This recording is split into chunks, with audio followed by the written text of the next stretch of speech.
Hello વિદ્યાર્થી મિત્રો, good morning. આજે હું તમને ધોરણ 9 નો પાઠ બીજો ગદ્ય ચોરી અને પ્રાઇઝ તો એ તમને સમજાવવાનો પ્રયત્ન કરીશ. તો ચાલો વિદ્યાર્થી મિત્રો, આપણે કોમ્પ્યુટર સ્ક્રીન ઉપર એ પાઠ સમજવાનો પ્રયત્ન કરીએ.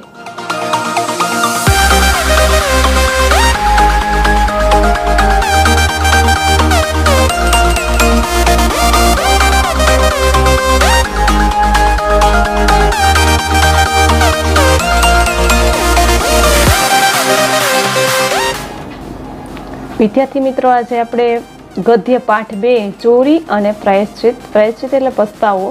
તો એના લેખક છે ગાંધીજી. ગાંધીજીનો જન્મ 2 ઓક્ટોબર 1869 અને અવસાન 30મી જાન્યુઆરી 1948.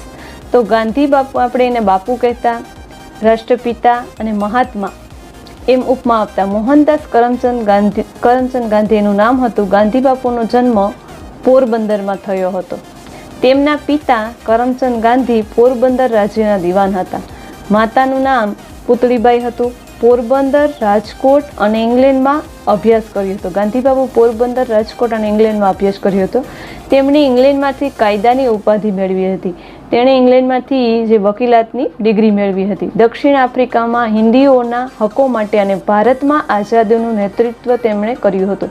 દક્ષિણ આફ્રિકામાં હિન્દુના હક માટે અને ભારતને આઝાદી અપાવવા માટે એણે ઘણું બધું કામ કર્યું હતું. તેમની આત્મકથા સત્યના પ્રયોગોના અનેક ભાષામાં અનુવાદ થયો છે. તેની જે એક આત્મકથા પોતે લખેલી, એમાં અનેક ભાષામાં એના અનુવાદ થયેલા છે. દક્ષિણ આફ્રિકાના સત્યાગ્રહનો ઇતિહાસ, આરોગ્યની ચાવી, અનાસક્તિ યોગ, હિન્દ સ્વરાજ, સર્વોદય, મંગળ પ્રભાત તેમના નોંધપાત્ર પુસ્તકો છે. આ બધા છે એના પુસ્તકો છે. તેમણે 1000 પત્ર લખેલા છે. ગાંધીજીનો અક્ષરદેહ ગ્રંથ શ્રેણીમાં તેમના લખાણો સંગ્રહાયેલા છે. ગાંધીજીની આત્મકથા સત્યના પ્રયોગમાંથી લેવાયેલો આ પ્રસંગ ગાંધીજીની નિર્ભયતા, પ્રાયશ્ચિત કરવાની પ્રામાણિકતાના ઘોતક છે. હવે ગાંધીજીની આત્મકથા, પોતે લખેલી આત્મકથા છે, સત્યના પ્રયોગનું પુસ્તક છે. એમાંથી એક ભાગ લેવામાં આવેલો છે. એમાં એમ કે પ્રામાણિકતાનું એક ઉદાહરણ છે. પોતાના માંસાહારી ભાઈનું દેવું થયું હોવાથી એમના કડામાંથી સોનું ચોરવાની વાત આલેખી છે. પોતાને એમ કે માંસાહારી ભાઈ હોય છે, એને ઉપર વધારે દેવું કરજ થઈ ગયું હોય છે, એટલા માટે સોનાનું જે કડું હોય એ ચોરવાની વાત પાઠમાં કરવામાં આવી છે. આ ચોરી કર્યા બાદ ગાંધીજીને પશ્ચાતાપ થાય છે. તે પિતાજી આગળ ચિઠ્ઠી લખી અને નિખાલસ કબૂલાત કરે છે. સોનાનું કડમાંથી ચોરી કર્યા બાદ પોતાને એમ કે પસ્તાવો થાય છે અને પિતાજી આગળ ચિઠ્ઠી લખી અને આ ભૂલને નિખાલસ કબૂલાત કરે છે. ક્રોધી સ્વભાવના પિતા સજા કરવાને બદલે અશ્રુ સારે છે. તેમાંથી ગાંધીજીને જીવનમાં પહેલીવાર સત્યાચરણ અને અહિંસાના પાઠ શીખવા મળે છે. પ્રાયશ્ચિત કેટલું મોટું પરિણામ લાવે છે તે અનુભવાય છે. હવે એમ કે પોતે પિતાજી હોય એને વઢતા નથી, પણ એમ કે સજા કરવાને બદલે આંસુ સારે છે. તેમાંથી ગાંધીજીને જીવનમાં પહેલીવાર અહિંસાના પાઠ શીખવા મળે છે.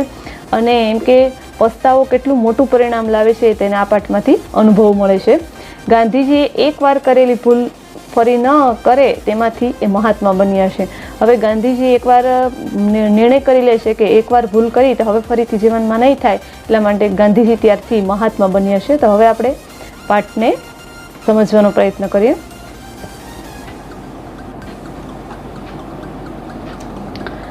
મારા એક સગાની સાથે મને બીડી પીવાનો શોખ થયો. અમારી પાસે પૈસા ન મળે. બીડી પીવામાં કંઈ ફાયદો છે અગર તો તેની ગંધમાં મજા છે. એવું તો બસ બેમાંથી એકઈને નહોતું લાગ્યું. કેવળ ધુમાડા કાઢવામાં જ કંઈક અલગ રસ છે એવું લાગેલું. મારા કાકાને બીડી પીવાની ટેવ હતી ને તેમને તથા બીજાને ધુમાડા કાઢતા જોઈ અમને પણ ફૂંકવાની ઈચ્છા થાય. પૈસા તો ગાંઠે ન મળે એટલે કાકા બીડીના ઠૂંઠા ફેંકી દે તો ચોરવાનું અમે શરૂ કર્યું. હવે ગાંધીજી પોતે લખે છે કે શું કહે કે મારા એક સગા હતા, એને બીડી પીવાનો શોખ હતું.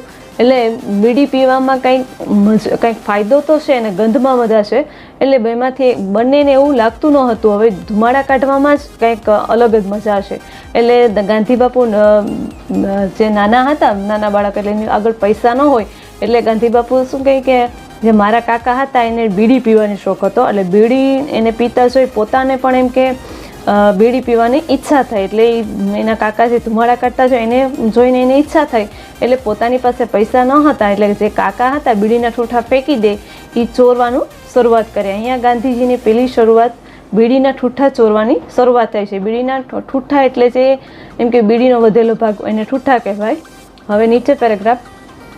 પણ ઠૂઠા કંઈ હર વખત મળી શકે તેમાંથી તો બહુ ધુમાડાય ન નીકળે, એટલે ચાકરની ગાંઠે 2-4 દોકડા હોય તેમાંથી વચ્ચે વચ્ચે એકાદ ચોરવાની ટેવ પાડી અમે બીડી ખરીદતા થયા.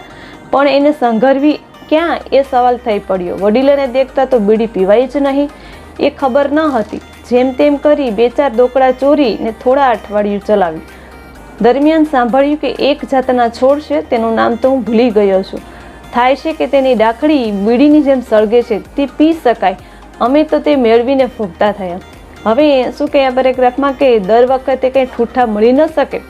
હવે એમ કે ધુમાડો જે ઠૂઠા હોય વધેલો ભાગ એમાંથી એટલા બધા ધુમાડો ન નીકળે, એટલે જે ચાકર એટલે નોકર હોય એની આગળ થોડા 2-4 એમ કે દોકડા એટલે એક જૂનો સિક્કો, એની આગળ થોડાક પૈસા હતા એ ચોરી લીધા. વચ્ચે ચોરી અને ગાંધી બાપુ અને બીડીની ખરીદી કરી. હવે એને સંઘરવી એટલે બીડીને સાચવવી ક્યાં એ એમ કે મનમાં પ્રશ્ન થયો. હવે એમ કે આપણા ઘરમાં કોઈ વડીલ હોય, સભ્ય એના મોટા સભ્ય હોય, એને દેખતા તો બીડી ગાંધી બાપુ પી ન શકે, એટલે જેમ તેમ કરી જે નોકર હતા એના જે સિક્કા ચોરી અને થોડા દિવસ અઠવાડિયા સુધી આવું રીતે ચલાવ્યું. પછી એને એ દિવસે એમ કે એ દરમિયાન એક જાતનો છોડ એને યાદ આવે છે, પણ એ છોડનું નામ પોતે ભૂલી ગયા. એની ડાકડી હોય, ડાકડી એટલે ડાળી, એ બીડી જેમ સળગે એવી રીતે સળગે છે, એટલે એ પી શકાય. અને એ ગાંધી બાપુ મેળવી અને ફૂંકતા થયા. પણ અમને સંતોષ ન થયો. અમારી પરાધીનતા અમને સાલવા લાગી. વડીલોની આજ્ઞા વિના કંઈ જ ન થાય. અમને દુઃખ થઈ પડ્યું. અમે કંટાળ્યા અને અમે તો આપઘાત કરવાનો નિશ્ચય કર્યો. હવે ગાંધી બાપુને આ વાતથી પણ સંતોષ ન થયો, કારણ કે બીડી જે ઠૂઠા હતા એમાં પણ સંતોષ ન થયો. પછી જે ડાળખી હતી ડાળી એ જે ફૂંકવામાં એમાં પણ મજા ન હોય, એટલે સંતોષ ન થયો. એટલે પોતાની પરાધીનતા એટલે લાચારી એને અનુભવવા લાગી. એમ કે મોટા વડીલો હોય એને આજ્ઞા વિના કાંઈ પણ પૂછ્યા વગર કાંઈ ન થાય, એટલે એની ઉપર દુઃખ આવી પડ્યું અને કંટાળી ગયા. અને છેલ્લે શું કર્યું, જે આપઘાત એટલે આત્મહત્યા કરવાનો નિર્ણય કર્યો. પણ આપઘાત કઈ રીતે કરવો, ઝેર કોણ આપે? અમે સાંભળ્યું કે ધતુરાના ડોડવા બી ખાઈએ તો મૃત્યુ નીપજે. અમે વગડામાં જઈ તે મેળવી આવ્યા. સંધ્યાનો સમય શોધ્યો. કેદારજીના મંદિરે દીપમાળામાં ઘી ચડાવ્યું. દર્શન કર્યા. એકાંત શોધ્યું. પણ ઝેર ખાવાની હિંમત ન ચાલે. તુરંત મૃત્યુ તો નહીં થાય તો મરીને શો લાભ? પરાધીનતા કાના ભોગવી છૂટવું, છતાં 2-4 બી ખાતા. બીજા ખાવાની હિંમત જ ન ચાલી. બંને મોતથી ડર્યા અને રામજીના મંદિરે જઈ દર્શન કરી શાંત થઈ જવું અને આપઘાતની વાત ભૂલી જવી એવો ઠરાવ કર્યો. હવે શું કે પોતાને એમ કે બધી વાતથી કંટાળી ગયા અને આત્મહત્યા કરવાનો નિર્ણય કરી લીધો. પણ ઝેર ખાવું તો ઝેર કોણ આપે? હવે એને એક વાત સાંભળી હતી કે જે ધતુરાના ડોડવા હોય, બી હોય, એ ખાય તો માણસ મૃત્યુ પામે. એટલે પોતે એમ કે જંગલમાં જઈ બી મેળવી લીધા. અને સંધ્યાનો સમય એટલે સાંજનો સમય હતો. ત્યાં મંદિર હતું કેદારજીનાથનું, ત્યાં એમ કે ઘી ચડાવ્યું. પછી એના દર્શન કરી લીધા. પછી એકાંત એટલે ક્યાંય જો માણસને અવર જવર ન હોય, કારણ કે પોતાને એમ કે આત્મહત્યા કરવી તો જો કોઈ જોઈ ના જાય એવી જગ્યાએ શોધી લીધી. હવે ઝેર ખાવું કઈ રીતે, અને જો ઝેર ખાશું તો મૃત્યુ નહીં થાય તો એવી બીક પણ લાગતી હતી. કારણ કે જો મૃત્યુ નહીં થાય અને મૃત્યુ થશે તો શું લાભ? એમ કે પરાધીનતા એટલે લાચારી ભોગવીને આપણે ભોગવવી પડશે. કારણ કે જો મૃત્યુ નહીં થાય અને કાંઈક પણ શરીરમાં તકલીફ થશે તો આપણે જ લાચારી ભોગવવી પડશે. થોડાક બી ખાઈ લીધા અને બીજા ખાવાની હિંમત ન ચાલે અને બંને મોતથી ખૂબ ડરી ગયા. અને ભગવાનના દર્શન કરી અને પછી આત્મહત્યા કરવાની વાત ભૂલી જવાનો ઠરાવ કર્યો. એટલે નિર્ણય કરી લીધો કે હવે આત્મહત્યા કરવી નથી. હું સમજ્યો કે આપઘાતનો વિચાર કરવો સહેલો છે, આપઘાત કરવો સહેલો નથી. આથી જ્યારે કોઈ આપઘાત કરવાની ધમકી આપે છે ત્યારે તેની મારા પર બહુ ઓછી અસર થાય છે, અથવા મુદલ થતી જ નથી એમ કહું તો ચાલે. હવે ગાંધી બાપુ શું કહે કે એમને ખૂબ જ એમ કે કંટાળો આવે છે, પછી આપઘાત કરવાનો વિચાર કરે છે. એટલે આપઘાત કરવા માટે ધતુરાના ડોડવાના બી ખાવાની હિંમત કરે છે. અને એમ કે હિંમત ચાલતી નથી અને વિચાર આવે છે કે આપણે મરી જશું તો આપણે લાચારી એમ મૃત્યુ નહીં થાય તો ખોટી લાચારી ભોગવવી પડશે. એટલે ભગવાનના દર્શન કરી અને આપઘાત કરવાનો નિર્ણય ઠેલવી નાખે છે. પછી શું કહે કે હવે એમ કે સમજાઈ ગયું કે આપઘાત છે, આત્મહત્યા કરવાનો વિચાર કરવો સહેલો છે, પણ આત્મહત્યા કરવી સહેલી નથી. જ્યારે પણ કોઈ એમ કે મારી આગળ ગાંધી બાપુ પોતે શું કે જ્યારે પણ કોઈ આપઘાત કરવાની વાત કરે ત્યારે ધમકી આપે તે મારા પર ખૂબ ઓછી અસર થાય છે, અથવા તો થતી જ નથી, બિલકુલ થતી નહીં એવી ચાલ. કારણ કે પોતાના પર વીતી ગઈ, પોતે એમ કે આપઘાત કરવાનો એમ કે નિર્ણય કર્યો, પછી એમ કે પોતાના પર એ વીતી ગઈ એટલે અહીંયા પોતે એવી રીતે વાત કરે છે.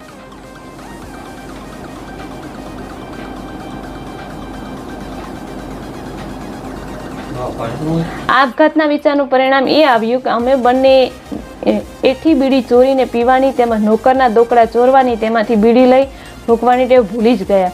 મોટેપણે બીડી પીવાની ઈચ્છા મને કદી થઈ નહીં. એ ટેવ જંગલી ગંદીને હાનિકારક છે એમ મેં સદાય માન્યું છે. બીડીનો આટલો જબરદસ્ત શોખ દુનિયામાં કેમ છે એ સમજવાની શક્તિ હું કદી મેળવી શક્યો નથી. જે આગગાડીના ડબ્બામાં ઘણી બીડી ફૂંકાતી હોય ત્યાં બેસવું મને ભારે થઈ પડે છે અને તેના ધુમાડાથી હું ગુંગળાઈ જાઉં છું. હવે શું કરે કે આપઘાત કરવાનો નિર્ણય, હવે એને એમ થઈ સમજાઈ જાય છે કે આપઘાત કરવું કંઈ સહેલો નથી. હવે આપઘાતના જે વિચાર કર્યો હતો એનું પરિણામ શું આવ્યું કે જે બંને જેના કાકાની બીડીના ઠૂઠા એકઠા કરી અને ચોરીને પીતા હતા અને જે નોકરના જે પૈસા ચોરી અને બીડી ખરીદતા હતા એ બધી ટેવ ભૂલી ગયા. અને મોટા ભાગે એને જે બીડી પીવાની ઈચ્છા થઈ હતી એ ક્યારેય પણ ન થાય. અને એને મનમાં મનવાયેલું કે આ ટેવ છે બીડી પીવાની ખૂબ ગંદી અને હાનિકારક છે, નુકસાનકારક છે. એમ કે માણસને બીડીનો આટલો એમ કે પીવાનો જબરદસ્ત દુનિયામાં કેમ હશે એમ કે સમજવાની શક્તિ આ દુનિયામાં હું હજી પણ મેળવી શક્યો નથી. ઘણીવાર એમ કે ગાંધી બાપુ શું કહે કે જ્યારે હું આગગાડીના ટ્રેનના એમ કે ડબ્બામાં બેઠો હોય અને ઘણા લોકો બીડી ફૂંકતા હોય ત્યારે મને એમ કે એની બાજુમાં બેસવું ખૂબ ભારે થઈ પડે છે અને તેના ધુમાડાથી હું ગુંગળાઈ જાઉં છું એટલે અકળાઈ જાય છે. એમ કે મારી બાજુમાં જે માણસ બીડી ફૂંકતો હોય ને ધુમાડાથી મને અકળામણ થાય છે. હવે આગળ પેરેગ્રાફ જોઈએ.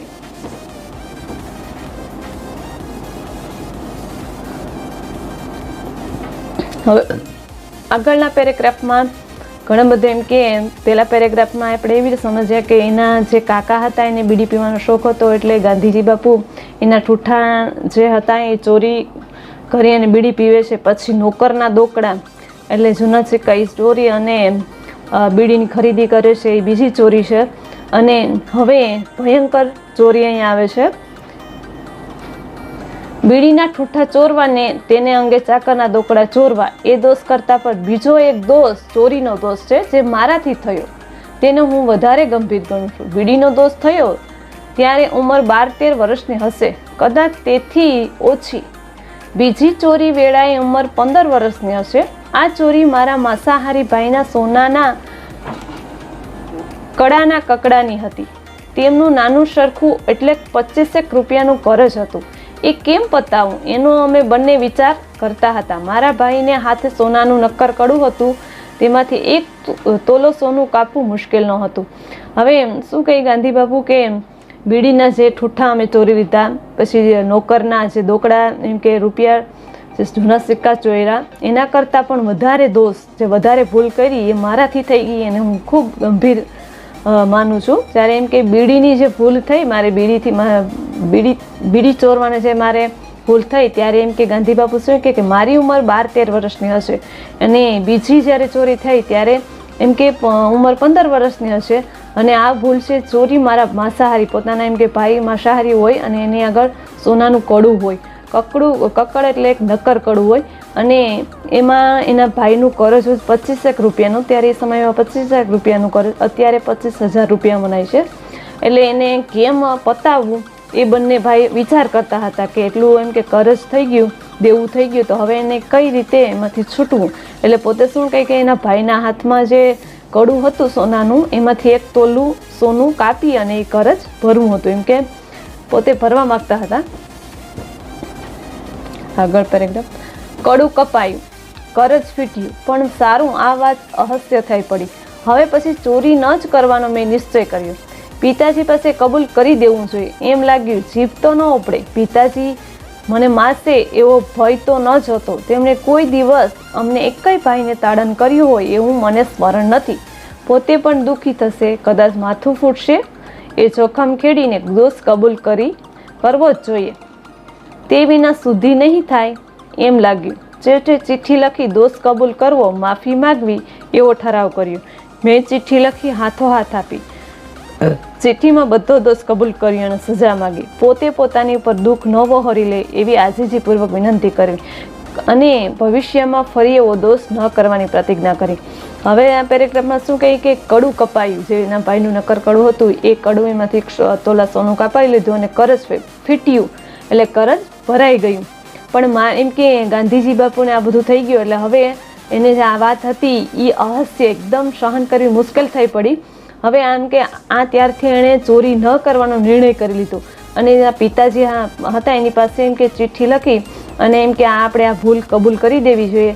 પોતાની જીભ ઉપડતી ન હતી. એને લાગતું હતું કે જો પિતાજી મને મારશે એવો ભય ન હતો, કેમ કે ક્યારેય પણ એના પિતાજીએ તેમના બંને ભાઈ ઉપર તાડન ન કર્યું. તાડન એટલે બંને ભાઈઓને ક્યારેય માર્યું ન હતું એવું એને યાદ નથી. એમ કે જો એમ કે પોતે દુઃખી થશે પિતાજી અને કદાચ માથું ફૂટશે એટલે એમ કે આ ચિઠ્ઠી વાંચી અને માનસિક થઈ જશે એવું આ જોખમ ખેડી અને મારી ભૂલનો સ્વીકાર કરી લેવો જોઈએ. અને આખરે ચિઠ્ઠી લખી અને પોતે માફી માગવાનો નિર્ણય કરે છે અને પોતે ચિઠ્ઠી લખી અને પિતાજીને હાથોહાથ આપે છે અને ચિઠ્ઠીમાં બધો જે વાંક હોય, બધી જે ચોરી ભૂલ કરી હોય પોતે કબૂલ કરી અને સજા માગે છે. અને શું કહે કે પોતે પિતાજી પોતાના પર દુઃખ ન લઈ લે એ વિનંતીપૂર્વક પિતાજીને વિનંતી કરે છે અને ભવિષ્યમાં ક્યારેય પણ આવી એમ કે ચોરી ન કરવાની પ્રતિજ્ઞા કરે છે. એટલે હવે આગળ પેરેગ્રાફ જોઈએ.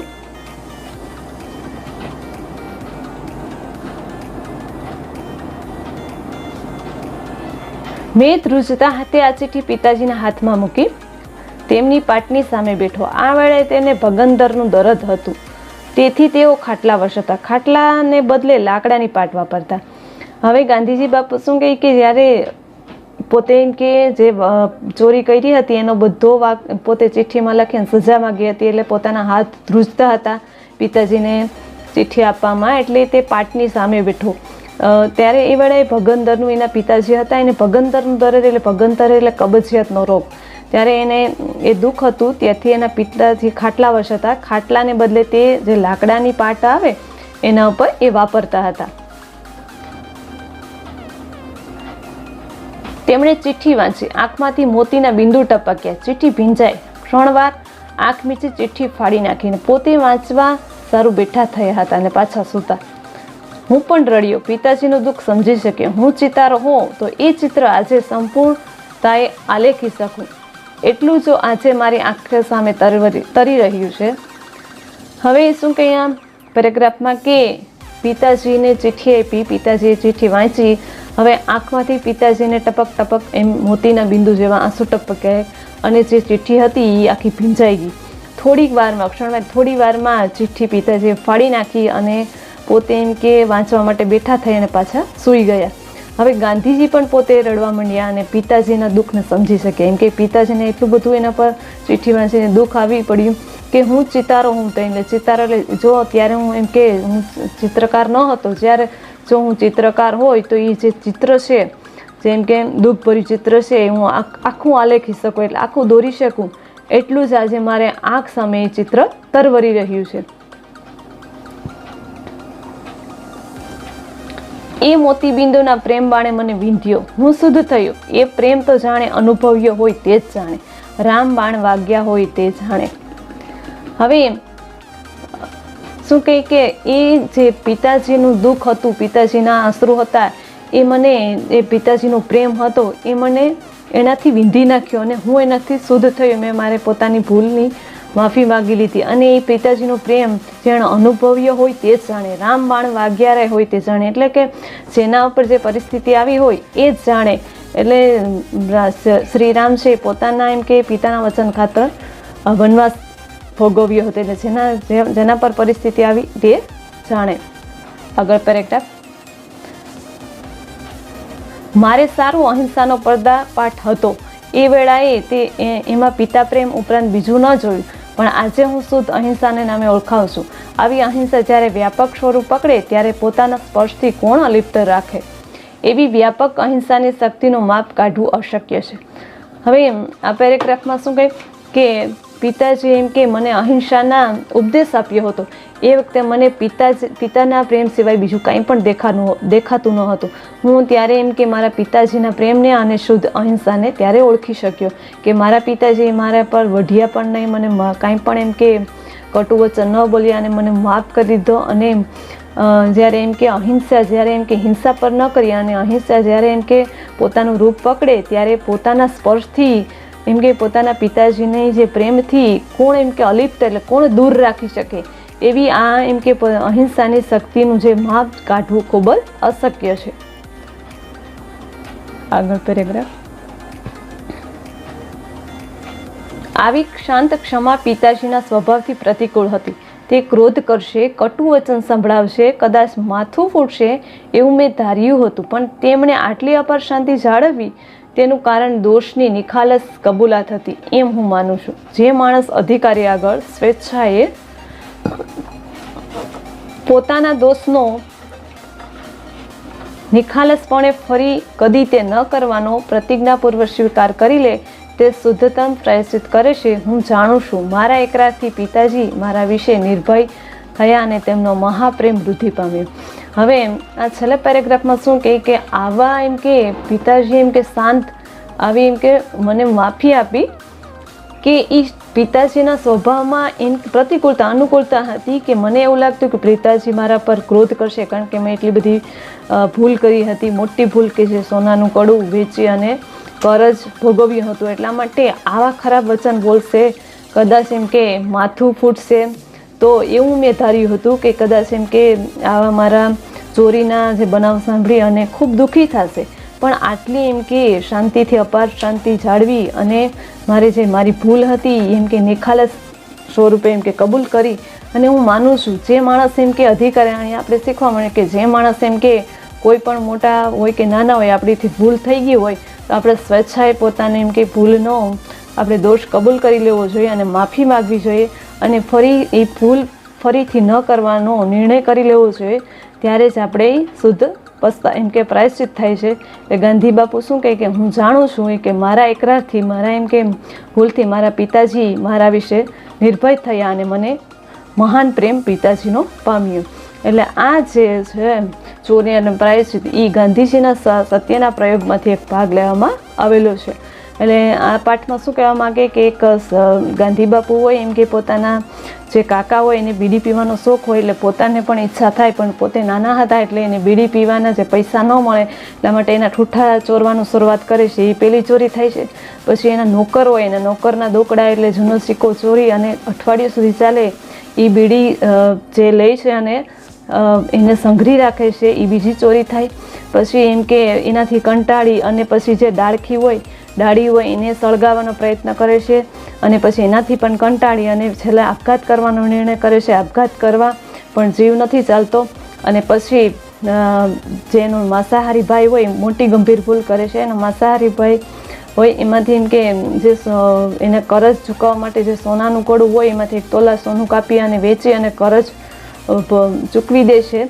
એ મોટી ભૂલ કરે છે અને પોતે ભૂલ કરી અને પછી પિતાજી આગળ જે ચિઠ્ઠી લખી અને પોતે એમ કે ભૂલની સજા માગે છે અને એના પિતાજી એને મારવાને બદલે એના ઉપર એમ કે મારવાને બદલે એને માફ કરી દે છે. અને ગાંધીજી ત્યારે અહિંસાના પાઠ તેને શીખવા મળે છે અને પોતાના પિતા પ્રત્યેને મહાન એમ કે પ્રેમ પામી શકે છે.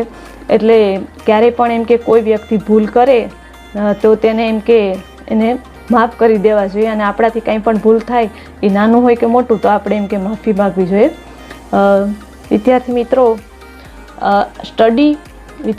સ્ટડી PDF અને ટેસ્ટ માટે તમે ટેલિગ્રામમાં સાઈનાથ ક્લાસીસ ચેનલ પર સબસ્ક્રાઈબ કરી લેજો.